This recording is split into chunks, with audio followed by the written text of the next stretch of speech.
علی بھائی کیا گھر میں کعبے کی طرف پاؤں کر کے سو سکتے ہیں؟ کعبے کی طرف پاؤں کرنے کا گناہ ہونا تو کہیں رپورٹ نہیں ہوا. کعبے کی طرف منہ کر کے تھوکنے کو نبی الاسلام نے ناپسند فرمایا, صحیح بخاری مسلم میں. اسی طریقے سے بخاری مسلم میں ہے کہ قبلہ رخ پیشاب کرنے سے منع کیا. یہ دو چیزیں رپورٹ ہوئی ہیں.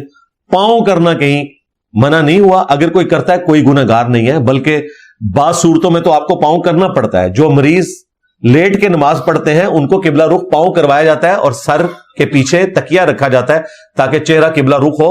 انہوں نے تو قبلہ رخ پاؤں کرنے ہیں تو نماز پڑھنی ہے. سعودی عرب میں آپ دیکھیں جیسے ہی کعبے میں مطاف کے اندر جہاں طواف ہوتا ہے نماز سے لوگ فارغ ہوتے ہیں تو سیدھے ٹانگیں کر کے نا ایسے قبلہ طرف بیٹھ جاتے ہیں.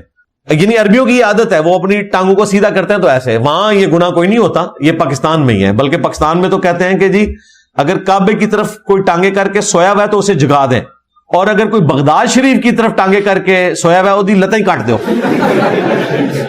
ہاں, کیونکہ غوث پاک کا درجہ ان کے نزدیک زیادہ ہے نا, تو اس وجہ سے کہتے ہیں لتا کاٹ دو. غوث پاک نو کہو نا کہ لتا کٹے, کہانیاں بنائی ہیں.